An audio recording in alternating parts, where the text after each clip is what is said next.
나 같은 죄인 살리신 주 은혜 놀라워라간 우리가 잘 부르는 찬송을 지은 전 뉴턴 목사님은 그의 자서전에서 인생에는 세 종류의 인생이 있다고 얘기하면서 인생의 유형을 이렇게 이야기합니다. 그 첫 번째는 가급적이면 피하려는 인생. 이런 인생은 안전하고 안일하며 쉽게 살다가 죽고자 하는 사람입니다. 쉽게 대충 사는 인생. 성경에서 이와 같은 인물을 들라고 하면 요나와 같은 사람일 겁니다. 본질보다 비본질적인 것에 신경을 쓰며 사는 사람, 건강에, 경제적인 안정에, 물질에 신경 쓰며 삽니다. 보이는 것에 목적을 두고 사는 사람이라 할 것입니다. 두 번째 인생의 유형은 끌려가는 인생입니다. 열심히 살지만 무엇인가 끌려가며 사는 인생입니다. 이러한 사람에게는 고상한 목표가 없습니다.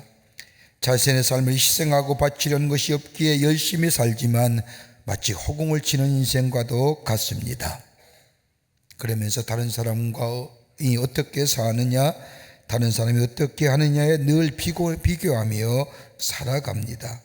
그러기에 피곤합니다. 또 하나의 유형의 인생이 있다고 한다면 자기 인생을 던지고 목숨을 잃어버릴 각오하며 충성하는 사람입니다.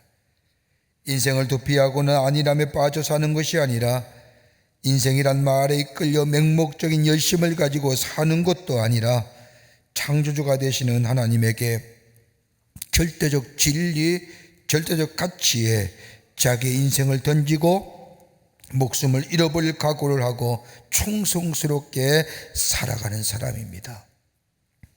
그러면서 이 존 뉴턴 목사님은 말하기를 보다 좋은 세계는 자기의 인생을 던지고 목숨을 던지고 더 나아가 잃어버릴 각오를 하고 충성하는 사람에게 의해서 이 세계는 변화된다라고 말하였습니다. 여러분, 우리는 어떤 인생으로 이 땅에서 살아가십니까? 예수님의 비유 가운데 우리가 잘 알고 있는 부자와 나사로에 대한 비유의 말씀이 있습니다. 부자는 이 세상에서 풍요롭게 잘 살았지만 지옥에 가고 나사로는 거지로 살다가 죽었지만 천국에 갔다는 이야기입니다. 어떤 교회학교 선생님이 부자와 나사로의 이 비유의 말씀을 가지고 교회학교 어린 학생들에게 말씀을 전합니다. 말씀을 다 전한 후에 아이들에게 물어봅니다. 여러분은 어느 쪽 사람이 되고 싶습니까? 그러자 한 아이가 손을 번쩍 들더니 선생님, 저는요 죽기 전에는 부자가 되고 죽은 뒤에는 나사로가 되고 싶습니다 라고 대답을 했다고 합니다. 아마 아이의 대답이지만 우리의 마음도 별 차이 없을 겁니다. 이 땅에서 잘 살다가 저 천국에 가 나사로처럼 되고 싶은 마음. 그런데 성경은 그렇게 말하지 않습니다. 선택해야 한다는 겁니다. 하나만 선택하라는 겁니다. 선택한 후에는 그 선택에 내가 책임져야 한다는 겁니다. 여러분, 성경 말씀을 보십시오. 오늘 성경의 말씀을 보면 예수님의 제자가 되는 것에 대하여 무엇인가 분명하게 가르쳐 줍니다. 우리나라 번역문에는 만일이라고 하는 if라고 하는 단어가 안 적혀 있습니다. 근데 이 조건접속사 영어 성경에는 if가 들어갑니다. 헬라 원문도 보면 a라고 하는 단어가 앞에 쓰여져 있으며 이렇게 조건 접속사를 쓴 것은 분명한 선택을 하라는 겁니다.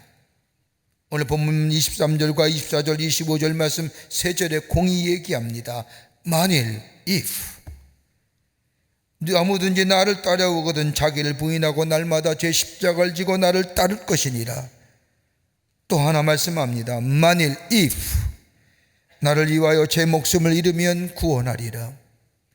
또 하나 예수님은 만일 if 온 천하에서 얻고도 자기를 잃든지 빼앗기든지 하면 무슨 유익이 있으리요라고 이야기합니다. 여러분, 예수를 믿는다고 하는 것은 예수를 닮아가는 삶입니다. 예수를 따라가는 삶입니다. 나의 삶 속에 나의 삶을 예수를 향하여 그 예수님이 되시는 절대적 진리 되시며 우리의 생명의 근원 되시는 그 이 구원의 주가 되시는 예수님을 향하여 내 삶을 드리며 함께 걸어가는 삶이 예수를 믿는다는 겁니다.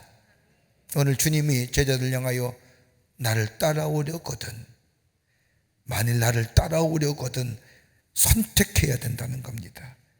한 가지 선택해야 된다는 겁니다. 오늘 이 본문의 말씀, 예수님이 하시는 말씀이 어떤 의미가 있을까요? 오늘 본문의 말씀을 통하여 함께 말씀을 나누며 은혜를 받기를 원합니다. 첫째는 예수님을 따라가려고 하면 결단이 있어야 한다는 겁니다. 오늘 23절의 말씀을 보면 나를 따라오려거든 이라고 말씀합니다. 다른 말로 하자면 만일 나를 따라오려고 하거든 결정해야 된다는 말입니다. 여기서 나를 믿으려면, 혹 나를 존경하려면, 더 나아가 나를 인정하려면 이런 관념적이고 이상적이고 추상적인 언어가 아니라 나를 따라온다고 하는 얘기는 다름이 아니라 구체적인 행동적 언어를 말씀하십니다. 여러분, 예수를 믿는다는 것은 내 삶 속에 구체적인 행위와 행동이 동반하여 따라가는 것을 예수 믿는다고 합니다. 예수와 함께 살며 예수와 함께 생각하며 예수처럼 말하고 예수처럼 생각하며 예수와 함께 미래를 향하여 나아가는 것, 그것이 십자가의 길, 고난의 길이라 할지라도 그 길을 걸어갈 수 있는 결단이 있는 자가 바로 예수 믿는 자요 예수의 사람이라 하는 겁니다.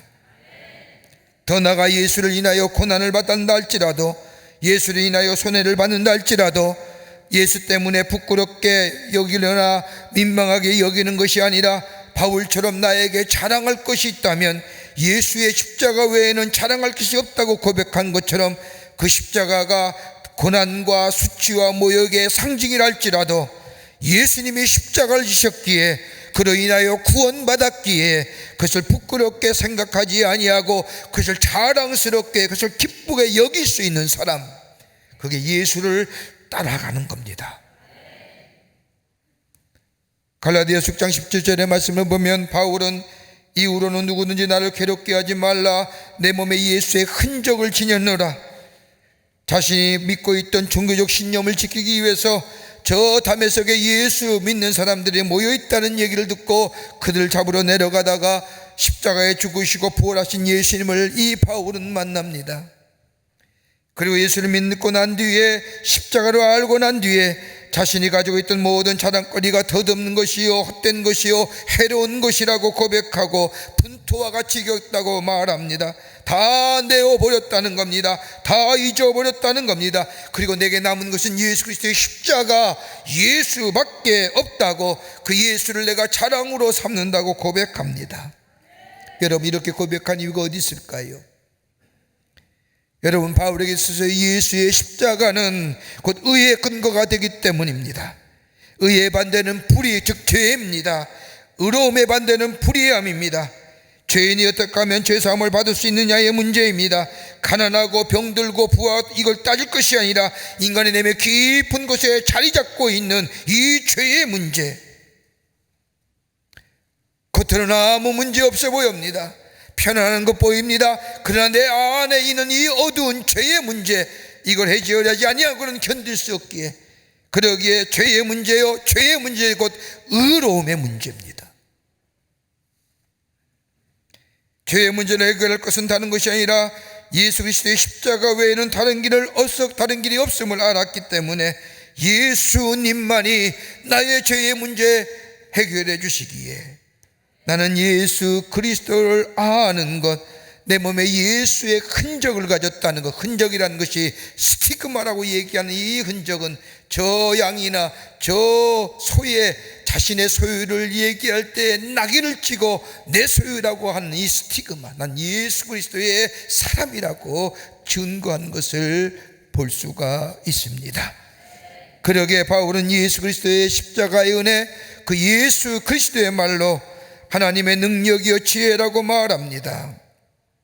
그 예수 그리스도께서 나의 능력이 되어주시고 나의 문제를 해결해 주시고 내인된 자를 의인된 자로 삶을 뿐 아니라 내 존재와 내 삶의 양식과 형태를 새롭게 변화시켜 하나님의 자녀로 살아갈 뿐만 아니라 이 땅에서 하나님 나라의 권세를 누리는 하나님의 백성으로 살아가게 해 주신다는 겁니다. 이 결단이 있어질 때 우리 가운데 이 은혜가 임하게 됩니다. 예수로 인하여 변화된 사람을 말하려면 얼마든지 많이 있습니다. 수많은 사람들이 예수로 인하여 새롭게 변화의 삶을 살아갑니다. 그 가운데 우리나라의 초기 기독교 가운데 1900년대에 예수 믿어 변화된 사람 가운데 대표적 사람이 있다고 한다면 한국의 유명한 초대교회 초기의 기독교의 부흥 강사였던 김익두 목사님이십니다. 황해도 안악골의 유명한 깡패입니다. 한국의 바울이라고 하면 길선주 목사님을 들 수 있지만 한국의 베드로라면 김익두 목사님을 말합니다. 얼마나 남봉꾼이었는지 우는 아이에게 예예예 김익두 온다라고 하는 울음을 뚝 그쳤다고 합니다. 그럴 정도로 깡패요 남방꾼인 이 김익두, 악수를 하면 손이 부러져 나갈 정도로 힘이 세고 우락부락하게 생긴 사람인데 그가 예수를 믿어 변화되어 복음을 전하는 전도자가 됩니다. 이 김익두 목사께서 한 교회에서 전도 집회를 하고 있을 때에 거나하게 술 취한 사람의 교회 문을 차고 들어와 방해를 합니다. 예수가 누구냐? 천당이 어디에 있느냐? 하나님의 사랑이 도대체 뭐냐라고 소리를 지르며 난동을 부립니다. 이 목사님이 가만히 지켜보고 옛날 같으면 한 대 치고 싶음이 간절하지만은 참고 있다가 이 김익두 목사님이 내려가셔서 이 술 취한 사람을 잡고 얘기합니다. 이봐, 나 김익두야. 내가 지금 이렇게 하고 있다는 것이 하나님의 계신 증거야. 하나님이 계시지 아니었다면 너 같은 사람 이미 내 손에 죽었어. 내가 이렇게 참고 있다는 것이 하나님의 사랑과 자비와 인애가 있다는 거야.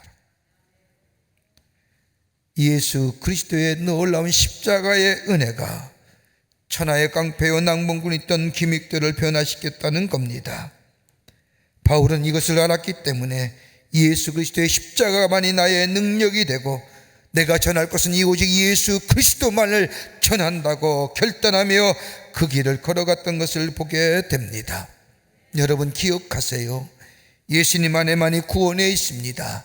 예수님 안에만이 자유함이 있습니다. 예수님 안에만이 무한한 은혜가 있습니다. 이것을 고백하고 이 결단 안에 예수를 따라가는 인생이 될 때에 바로 그리스도요 예수의 제자요 그 안에 풍성한 열매가 맺어지는 복된 인생의 삶이 될 줄 믿습니다. 두 번째는 모험을 선택하라는 겁니다. 모험을 선택하는 겁니다. 오늘 24절의 말씀을 보십시오. 누구든지 제 목숨을 구원하자고 하면 잃을 것이요 누구든지 나를 위하여 제 목숨을 잃으면 구원하리라. 앞에 if 결단을 촉구하는 겁니다. 오늘 예수님이 말씀하신 것처럼 내 생명을 버리면, 여러분 생명을 버린다는 것은 죽음을 말하는 겁니다. 여러분 죽는다는 것은 끝입니다. 죽음 위에는 다시는 기회가 없습니다. 그 뒤에는 아무것도 없습니다. 돌아올 수 없는 겁니다.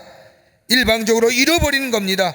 그런데 예수님은 일방적으로 잃어버린 것인데 예수님은 오히려 반대로 구원을 얻는다고 말합니다. 잃으면 구원 얻는다, 잃으면 구원 받는다라고. 여러분 그 예를 어디서 찾을 수 있을까요? 예수님과 젊은 율법사의 대화 속에 찾을 수가 있습니다. 한 젊은 율법사가 예수님을 찾아와 어떻게 하면 내가 영원한 삶, 영생을 얻을 수 있습니까? 부자입니다. 넉넉한 소유의 주인공입니다. 그때 예수님께서 이 젊은 율법사에게 너 가진 것을 다 팔아 가난한 자들에게 주고 나를 쫓으라고 말씀하십니다. 이 말 들은 율법사가 그럴 수 없습니다 라고 근심하며 돌아갔다고 성경은 말합니다. 돌아갔다는 것은 뭐예요? 구원에서 멀어졌다는 거예요. 잃으면 구원받는데, 버리면 구원받는데, 영원한 생명을 얻는 것에 그까지 재산이 무슨 수입니까? 어차피 버려야 할 거 아닙니까? 어차피 내려놓아야 할 거 아닙니까? 내 인생의 육체의 마지막 때에 다 내려놓아야 할 것. 그러나 그것을 버릴게 될 때에 내게 뭐요? 죽음 이후에 내 속에 약속하신 영원한 생명이 있다고 하는 사실. 여러분, 모험으로 선택합니다. 생명을 위한 선택입니다. 이와 반대로 버려서 얻는 구원에 관한 말씀도 예수님이 하십니다. 마태복음 13장 44절의 말씀을 보면 천군같이 밭에 감추인 보화와 같으니 사람이 이를 발견한 후 숨겨두고 기뻐하여 돌아와서 자기의 소유를 다 팔아 그 밭을 샀느니라고 할 말씀처럼, 잃은 것 같지만, 다 버리는 것 같지만 내게 천국이었습니다. 그러기에 나를 위하여 내 목숨을 잃으면 마치 옛날의 왕을 위하여 생명을 바치는 군인의 충성에 연상된 표현입니다만, 생명을 구원할 수 있는 충성 대상은 다름이 아니라 예수 그리스도, 영원한 생명을 주신 예수 그리스도를 위하여 이 땅의 것에 대하여 넘어서서 예수를 향하여 나아가는 이 모험을 선택하게 될 때에 그 안에 영원한 생명과 더불어 하나님의 약속하신 약속의 성취가 우리 가운데 이루어지게 된다는 겁니다. 문순태 교수님이 쓴 책 가운데 성자와 지팡이라는 소설이 있습니다. 이 소설은 실화를 바탕으로 쓴 소설로서 소설의 주인공은 저 전라도의 광주의 최초의 기독교 신자이며 광주의 최초의 목사였던 오방 최웅정 목사님의 실화를 소설한 이야기입니다. 1904년 12월 매서운 겨울바람이 불던 어느 날, 목포에서 광주로 오는 길목에 두 사람이 한 사람을 기다리고 있었습니다. 두 사람 가운데 한 사람은 김윤수 집사람이란 분이고, 다른 한 사람은 김윤수 집사보다 나이 어린 청년 최홍종이란 청년이었습니다. 이 두 사람은 목포에서 의료 선교 사역을 하였던 포사이트 선교사를 기다리고 있었는데, 다름 아닌 광주에 있는 동료 선교사인 오엔 선교사가 위독하다는 이야기를 듣고 이 친구 선교사를 치료하기 위해 목포에서 광주로 오는 길이었습니다. 날이 몹시 추웠습니다. 눈이 내리고 바람이 심하게 불었습니다. 이 선교사를 만나 나귀에 선교사를 태우고 광주로 오는 길에 폐허가 되어 마치 흉가처럼 되어져 버린 집을 지나오는데, 흉가처럼 변해버린 그 집에서 소리가 들리는 겁니다. 저 좀 살려주세요. 저 좀 살려주세요. 놀라서 집 쪽을 바라보니 거기에는 손과 얼굴을 가리고 있는 한센병 환자, 나병 환자가 살려달라는 겁니다. 당시 한센병 환자들은 흔히 볼 수 있을 뿐만 아니라 친구 선교사인 오엔 선교사가 위독하기에 바쁜 걸음으로 가야 하는데, 포사이트 선교사님이 걸음을 딱 멈춥니다. 그리고 그 여인에게 달려가는 겁니다. 그에 알려진 것은 이 여인은 김복순이란 여인인데 25살란 여인으로 5살난 아들이 있었습니다. 당시에는 한센병을 걸린 여인은 가정과 공동체에서 쫓겨나 노숙하며 숨어 살았던 시대입니다. 이 여인을 본 이 포사이트 선교사님은 자신의 외투를 벗어서 떨고 있는 여인의 몸을 덮어줍니다. 그리고 이 선교사님이 여인을 번쩍 안아서 자기가 탔던 나귀에 여인을 태웁니다. 이것을 보는 순간 이 최홍준이라는 청년은 충격이었습니다. 그리고 선교사 자신이 내려 손수 나귀를 끌고 이 여인이 끌고 가는데, 이 여인이 계속해서 나귀 위에서 뭔가 중얼중얼하며 무엇인가 말하는 겁니다. 손가락 마디는 문드러졌습니다. 얼굴은 병으로 인하여 일그러진 이 여인, 더 이상 바라볼 수 없는 처참한 상황이었습니다만, 가만히 들어보니 그 여인이 집 앞에 있는 자신의 지팡이를 갖다 달라는 겁니다. 가만히 보이니 여인이 가지고 지녔던 지팡이가 그 여인이 있던 자리에 서 있는 겁니다. 포사이트 선교사는 이 청년 최홍정에게 이야기하기를, 형제여, 저 지팡이를 가져다가 이 여인에게 갖다 주시오. 그 말을 들은 이 청년 최홍정이는 지팡이를 가져다 주려고 그 지팡이가 서 있는 곳에 가까이 다가섰을 때 도무지 그 지팡이를 잡을 수가 없었습니다. 그 지팡이에는 여인이 흘린 피와 고름과 살점들이 더덕더덕 붙어 있는 겁니다. 지금은 의학의 발전으로 한센병에 대한 연구가 잘 이루어져 치료받고 나음을 입은 분들이 참 많습니다만, 그때만 해도 이 한센병에 접촉하면 전염되어 걸릴 뿐만 아니라 이 병에 걸리면 치유되기 어렵다기 때문에 그 누구도 가까이 하지 않았습니다. 선교사들 말을 듣고 그 지팡이 앞에 멈추어 선 이 청년 최홍종, 잡아야 될지 말아야 될지 도무지 이 지팡이를 집어서 그 여인에게 가져다 줄 수가 없었습니다. 그런데 선교사님은 청년 최홍종을 향하여 계속해서 재촉합니다. 형제여, 우리가 갈 길이 멀기에 이 여인이 빨리 함께 가야 합니다라고 재촉하지만 선뜻 이 여인이 잡았고 그리고 집었던 이 지팡이 잡을 수가 없었습니다. 그 순간 그에게 이런 마음이 들었습니다. 우리와 다른 저 서양 사람도 저 여인을 번쩍 들어서 나귀에 태우는데 내가 이 피구름이 묻은 지팡이 하나 가져다 주지 못하면 저 서양인 앞에서의 민족적 수치겠구나. 이방 사람들 앞에서 한국 민족이 추측을 당했구나 생각하며 안 되겠다, 내가 한센병이 걸리더라도 내가 이 지팡이 갖다 줘야지라고 하며 덥석 하늘을 지그시 감고 잡았습니다. 그리고 그 여인에게 가져다 주었습니다. 그리고 가는 길 내내 불안합니다. 내가 언제 이 병이 발병할 것일까? 그런데 얼마 시간이 지난 다음 이 여인은 세상을 떠났고 무심코 남긴 이 여인의 지팡이 이 청년 최홍종이 가져갑니다. 이 최홍종은 지팡이를 가슴에 안고 이 여인을 생각합니다.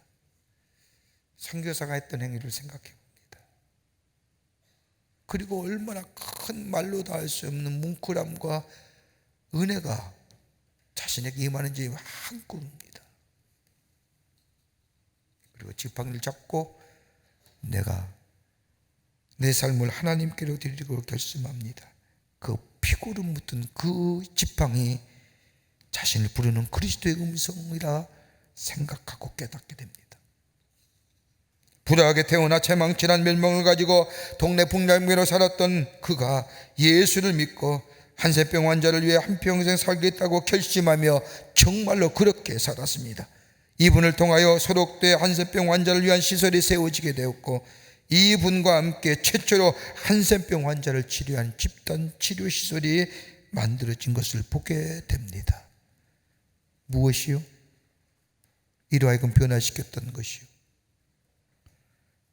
다름 아닌 예수 그리스도의 예수를 따라가려고 하는 결단과 더불어서 예수 그리스도의 십자가의 은혜, 예수 그리스도의 십자가의 사랑, 그것을 용하여 내 것을 던지는, 내려놓는 모험의 선택이 이 땅의 구원의 지평을 넘어간 수많은 자들에게 생명의 말씀이 전해지고 그리고 아픈 자, 힘든 자들에게 그리스도의 생명의 역사를 통하여 치유와 회복과 더불어 위로함의 역사를 일으켰던 것을 보게 됩니다.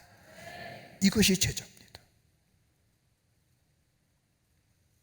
끝으로 하나님과 나와의 깊은 관계가 있어야 합니다. 깊은 관계 속에 나의 소중함을 발견해야 합니다. 오늘 25절의 말씀을 보면 만일 온 천하를 얻고도 자기를 잃든지 빼앗기든지 하면 무슨 이익이 있으리요. 다른 말로 표현하면 만일 온 천하를 얻고도 자기를 잃는지 빼앗기든지 하면 이익이 없다는 겁니다. 여기서 빼앗기다고 하는 것, 여기서 잃어버리다고 하는 것은 다름이 아니라 내 생명, 내 것에 영원한 생명이 없어지면 무슨 유익이 있으리요. 단어 쉽게 얘기하면 하나님과 나와의 관계가 어떤 관계인가를 얘기하는 겁니다. 여러분, 하나님과 나와의 관계는 어떤 관계입니까?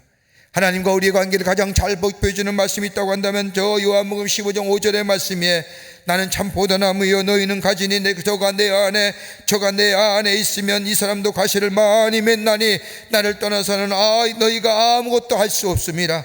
여기서 예수님을 향하여 참 포도나무라고 얘기하는 이 참 참이라고 하는 것에는 중요한 의미가 세 가지 있습니다. 참, true라고 얘기하는 거예요. 하나는 뭐냐? 예수님과 우리의 관계는 생명적 관계라는 겁니다. 예수님과 우리는 뗄래야 뗄 수 없는 생명적 관계. 예수가 내 안에 계시고 내가 예수 안에 있다고 하는 것은, 즉 예수와 나와는 포도나무와의 가지의 관계로 뗄 수 없는 생명 관계. 그 가지에서 떨어질, 그 나무에서 떨어질 순간 그 가지는 뭐예요? 말라 비틀어 불태워지는 존재. 예수 포도나무 되시는 예수에 붙어 있을 때에 내 안에 생명의 역사를 공급받고 생명의 힘을 공급받는 거예요. 그렇지 않습니까? 예수 믿고 사는 사람과 예수 안 믿고 사는 사람의 확연한 차이점이 뭘까요? 고난당하는 걸 보면 알아요. 예수 없는 사람은, 예수 안 믿는 사람은 고난당하면 그냥 넘어지는 거예요. 근데 고난과 시련을 가운데 예수 믿는 사람은 그 고난과 시련을 예수에 붙어 있음으로, 예수가 주시는 능력으로, 예수가 주시는 힘으로 이겨 나가는 거예요. 이게 다른 거예요. 생명을 공급받잖아요. 또 하나 예수님과 우리의 관계를 얘기하는 또 하나의 참 포도나무라고 하는 이 참 속에는 유기적 관계입니다. 내가 저 안에, 저가 내 안에 있다고 하는 것은 연결되어 있는 관계입니다. 뗄래야 뗄 수 없는 관계라는 겁니다. 더 나아가 실제적이고 현재적인 관계입니다. 포도나무가 없는 가지는 존재할 수가 없습니다. 아무리 좋은 열매를 많이 메우고 탐스러운 열매를 많이 맺는다 할지라도 포도나무에서 떨어지는 순간 그 열매는 무용지물이요 말라 비틀어 아무 없는 것으로 버려진 존재가 됩니다. 포도나무에 떨어져 나온 가지는 절대가 살 수 없는 것처럼 하나님과 우리의 관계도 마찬가지입니다. 여러분, 인간이 형상화했다고 해서 다 모든 인간이 인간다운 삶을 사는 것이 아닙니다. 지성이 있고 인격이 있고 사람과의 관계가 좋다고 해서 사람다워지는 것이 아닙니다. 하나님과의 깊은 인격 관계가 있어지게 될 때에 거기가 인간다워지고 거기에 참된 성숙함이 있어지게 됩니다. 그러기에 그리스도를 떠난 인간의 삶은 존재할 수 없는 겁니다. 기독교 영성학자인 케네스 리치라고 하는 사람이 쓴 책 가운데 트루 프레어라고 하는 책을 보면 성숙한 영성의 사람이 어떤 사람이냐, 그 인격에 대해 세 가지로 얘기합니다. 하나는 실천하여 경험되어 있는 지식의 사람. 생각으로 배우는 것이 아닙니다. 느낌으로 배우는 것이 아니라 행동으로 배운다는 것입니다. 여러분, 세상의 가치는 듣고 보고 깨닫고 인식하여 내 것을 만들 때에 비로소 행동으로 옮겨질 때에 그것이 내 안에 지혜와 지식으로 남겠지만 신앙의 차원은 아닙니다. 믿습니다. 그리고 행합니다. 그 행함을 통하여 얻어지는 이 경험이 내 지식이 됩니다. 내 삶의 지혜가 됩니다. 순서가 다른 겁니다. 종국적으로 누가 승리해요? 삶에서 행동으로 옮겨 내 것이 내 삶에 습득되어진 지식과 체험과 이 경험이 저 보고 듣고 깨닫고 인식한 후에 행동하는 사람보다 더 능력 있는 삶을 살아가는 겁니다. 그러기에 바울은 로마서 15장에 우리를 향하여 강한 인생이란 이유가 여기에 있는 겁니다.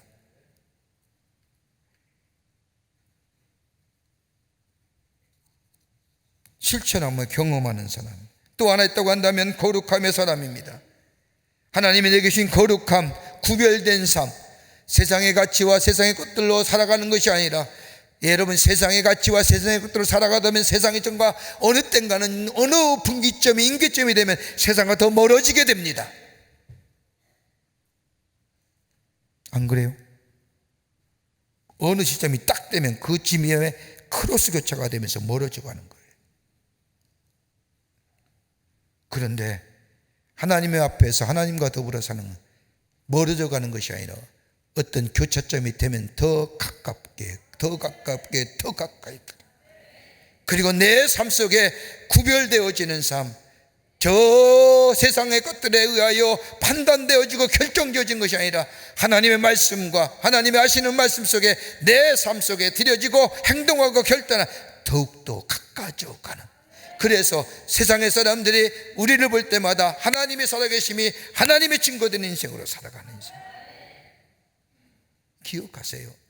어느 땐가는 딱 되는 순간 세상의 것들은 멀어져 가는 거예요. 너무 건강 한번 생각해 보고요, 우리 갖고 있는 외적인 모습들 한번 생각해 보세요. 또 하나 영적인 성숙의 사람은 분별력의 사람입니다. 지식이 가져다 는 분별력이 아니라 영적인 분별력입니다. 무엇이 옳고 그름을 아는 것, 이건 다름이 아니라 하나님이 주신 수직적인 지혜, 수직적인 사랑, 그 관계 속에서 옳고 그름을 판단하며 살아가는 겁니다. 이게 영적인 성숙한 사람이에요. 그럴 때에 삶이 달라지는 거예요. 이판일 장로님이라는 분이 계십니다. 우리가 잘 아는 저 문중경 전도사님이 전라도 중도에서 복음을 전하면서 임자도 저 신안군의 끝섬입니다. 거기 가서 교회를 개척하고 복음을 전하고 임자 진리교회라고 하는 교회를 세웠습니다. 그러면서 그때에 이판일 청년을 전도하여 예수 믿게 했습니다. 후에 임자 진리교회 장로님이 되셨습니다. 전도를 받아 예수를 잘 믿었는데 1950년 6월 25일 전국전쟁이 일어나면서 임자도에 자익과 공산군이 들어오게 됩니다. 그리고 1950년 10월 4일 임자 진리교회의 성도들이 저 밀실에서 예배드릴 때에 죽창을 든 자익과 공산당원이 들이닥쳤습니다. 예수를 믿는다는 이유로 무려 몇 명을 죽였느냐? 48명을 죽입니다. 그 가운데 13명이 이판일 장로님의 가족들이었습니다. 70대 노모로부터 8살의 어린아이까지 다 죽고 이판일 장로님의 맏아들만 살았습니다. 최악의 사건이요, 한 번에 많은 사람이 죽은 순교의 사건입니다.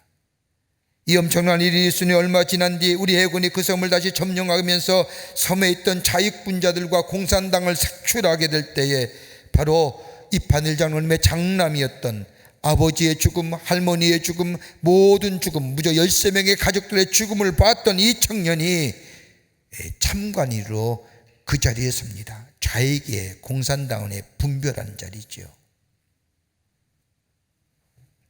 이 청년이 저 사람은 좌익입니다 하면 죽습니다.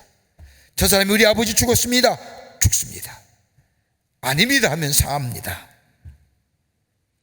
이 아들은 저기에서 자기 할머니, 아버지, 어머니, 작은아버지, 작은어머니, 동생들, 친척들이 다 죽는 것을 보았습니다.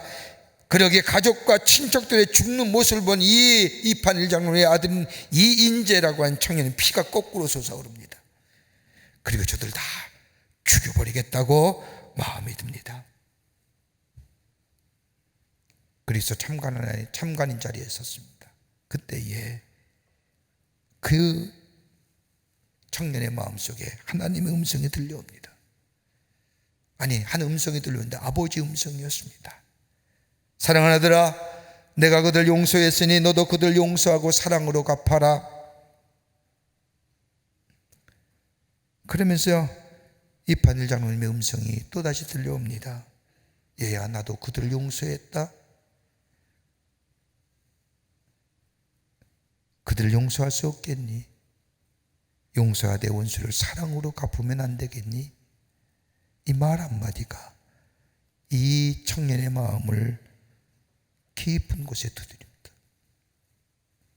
그리고 이 아버지 음성 앞에 주저앉았습니다. 그리고는 한 사람도 죽게 하지 않았습니다. 자신에게 유산으로 주어진 땅 1000평을 팔아서 교회를 세웠습니다. 그리고 1954년 전쟁이 끝난 후에 신학을 공부해서 그 임자도에 임자 진리교회 담임 목사로 부임하여 목회하십니다. 근데 놀랍게도 6.25 전쟁이 끝난 후 그 임자 진리교회 임자도에 예수 믿는 사람은 좌익과 공산당에 다 죽었는데 훗날에 보니 그 신안군 안에서 가장 부흥하는 교회가 됐다는 겁니다.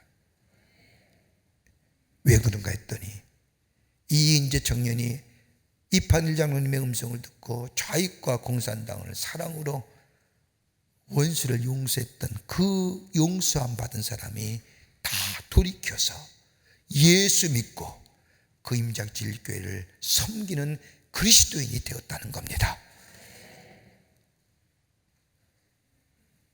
죽음 앞에서도 하나님의 은혜를 끝까지 붙들고 천국의 소망을 붙들고 살았던 사람, 비가 거꾸로 솟아오를 만한 원수를 갚아도 마음의 원한이다 풀어지지 않는 상황 속에서 그 용서할 수 있는 힘, 예수의 능력이요 복음의 능력이요. 오늘 주님 말하는 겁니다. 만일 너 나 따라오려고 하면 결단해야 된다. 버릴 수 있는 모험이 있어야 된다. 너와 나의 생명적 관계가 있어야 된다.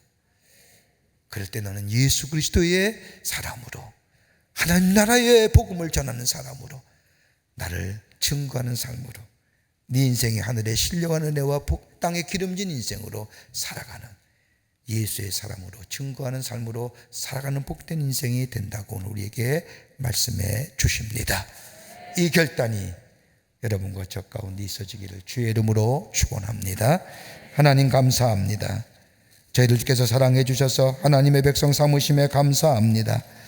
오늘 우리를 그리스도의 은혜와 사랑 안에서 하나님의 자녀 삼으셨는데 하나님을 떠나 예수 믿는다고 하면서 예수 떠나 산 적이 얼마나 많은지요.